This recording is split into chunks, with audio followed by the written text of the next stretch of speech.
आज Doubtnut app download करें। Doubtnut पर अपने सभी गणित, रसायन विज्ञान, भौतिक विज्ञान और जीव विज्ञान के डाउट्स का करो सफाया। बस प्रश्न की फोटो खींचो, एक ही प्रश्न को क्रॉप करो और तुरंत वीडियो सोल्यूशन पाओ। अभी डाउनलोड करें।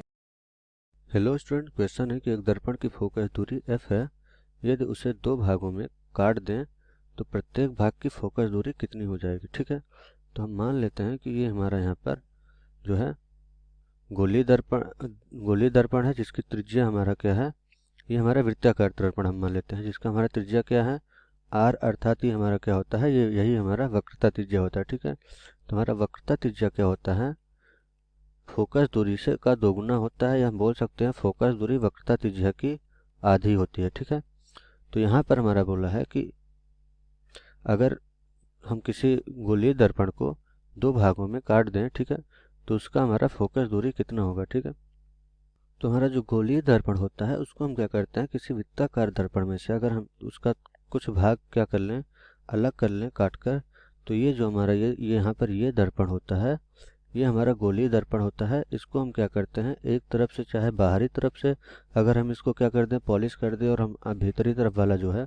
इसको परावर्तक पृष्ठ मान लें, तो ये हमारा अवतल होता है। या अगर हम भीतरी तरफ से करके बाहरी तरफ वाला परावर्तक पृष्ठ मान लेते हैं तो ये हमारा उत्तल होता है। ठीक है, तो इसमें अगर हम मान लें कि ये हमारा इसका वक्रता त्रिज्या r है, तो इसकी फोकस दूरी कहाँ होगी, इसका जो ये ध्रुव होता है, इसका मध्य बिंदु ध्रुव, और इसका वक्रता त्रिज्या वक्ता केंद्र C जो है, इसके मध्य जो हमारा यहाँ पर बिंदु होता है, यही हमारा फोकस दूरी अर्थात हमारा वक्रता त्रिज्या की आधी होती है फोकस दूरी। ठीक है, तो बोला है कि अगर हम इसको दो भागों में काटते हैं, तो अगर हम किसी भी गोलीय दर्पण को दो भागों में काटते हैं, मान लेते हैं कि इसका एक भाग यहाँ पर है और एक भाग यहाँ पर है। ठीक है, तो अब क्या होगा कि इसकी हमारी वक्रता त्रिज्या क्या है, दोगुनी हो जाएगी। ठीक है, तो इसकी वक्रता त्रिज्या क्या है, मान लेते हैं ये हमारा r था, तो अब अगर मान लें कि यहाँ पर r डैश है, इसकी वक्रता त्रिज्या, ये हमारा वक्रता केंद्र है, तो इसकी वक्रता त्रिज्या हम r डैश मान लें, तो ये हमारा 2r के बराबर हो जाएगा। ठीक है, तो हमारी वक्रता त्रिज्या कितनी हो जाएगी,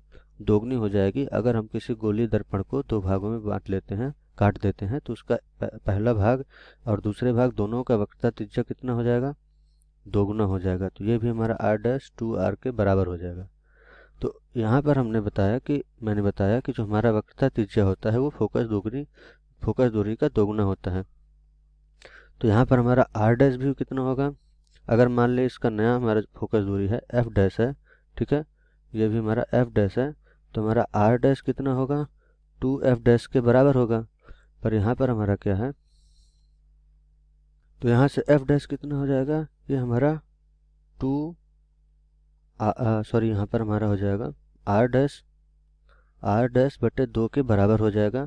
तो यहाँ पर r डैश कितना है, 2r के बराबर है, तो ये हमारा 2r बटे 2, तो ये हमारा f डैश कितना हो जाएगा, r, अर्थात जो पहले हमारा जो दर्पण था, ये वाला दर्पण, इसकी जो हमारी वक्रता त्रिज्या जितनी थी उसके बराबर हमारा इसका वक्रता त्रिज्या जो नया फोकस दूरी है उसका हो जाएगा।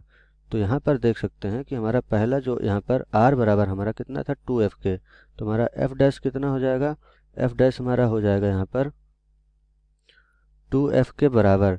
तो यहाँ से हम सिद्ध कर सकते हैं इस सूत्र से कि हमारा जो यहाँ पर पहले जो फोकस दूरी थी, अगर हम इस दर्पण को क्या करें, दो भागों में बांट दें, तो अब उसकी फोकस दूरी कितनी हो जाएगी, दोगुनी हो जाएगी।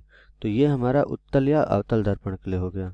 और हम देख लेते हैं कि हमारा समतल दर्पण का क्या होता है। ठीक है, तो समतल दर्पण क्या होता है, हमारा एक सीधी लाइन की तरह होता है। ठीक है, ये हमारा जो सीधा हमारा यहाँ पर दर्पण होता है, इसको हम समतल दर्पण बोलते हैं, जिधर एक तरफ हमारा पॉलिश किया होता है, ठीक है, और दूसरी तरफ हमारा परावर्तक पृष्ठ होता है। तो इसमें क्या होता है कि इसकी फोकस दूरी जो होती है, इसकी फोकस दूरी f, ये हमारी अनंत होती है, अर्थात इनफाइनाइट। ठीक है, तो अगर हम इसको काटते भी हैं तो इस पर कोई फर्क नहीं पड़ेगा, क्योंकि हमारा इसका जो हमारा फोकस दूरी है अनंत होती है। ठीक है, तो अगर हम इसको दो भाग में भी काट देते हैं तब भी इसकी फोकस दूरी कितनी हो जाएगी, अनंत रहेगी। ठीक है, तो यहाँ पर देख सकते हैं कि हमारा ये समतल दर्पण के लिए फोकस दूरी अनंत हो जाएगी, चाहे उसको जितने भी पार्ट में भागे, कितने भी भाग में हम काटें। और हमारा यहाँ पर गोलीय दर्पण के लिए अगर हम उसको दो भागों में काटते हैं तो उसकी हमारी जो फोकस दूरी है वो कितनी हो जाती है, पहले वाले दर्पण से दोगुनी हो जाती है। अगर हम क्या करें कि इसको अब फिर से हम दो भागों में काट दें, ठीक है, तो अब क्या होगा कि जो हमारा ये एफ डैश है, यहाँ पर अगर हम मान लें कि इसका अब फोकस दूरी कितना है, एफ डबल डैश, तो क्या होगा कि ये एफ डबल डैश किसके बराबर हो जाएगा, 2f डैश के बराबर, अर्थात इसकी दोगुनी हो जाएगी इसके इससे, ठीक है, इसके जो हमारी फोकस दूरी है इससे दोगुनी हो जाएगी। तो हम किसी भी गोली दर्पण को जब दो भागों में काटते हैं तो उसका जो हमारा फोकस दूरी होता है एक एक मतलब अलग अलग भाग का, वो दोगुना हो जाता है। Thank you. कक्षा 6वीं से 12वीं से लेकर नीट, IIT, JEE वो एडवांस के लेवल तक 1 करोड़ से ज्यादा छात्रों का भरोसा। आज ही डाउनलोड करें डाउटनेट ऐप या व्हाट्सएप करें अपने सारे डाउट्स 8400 400 400 पर।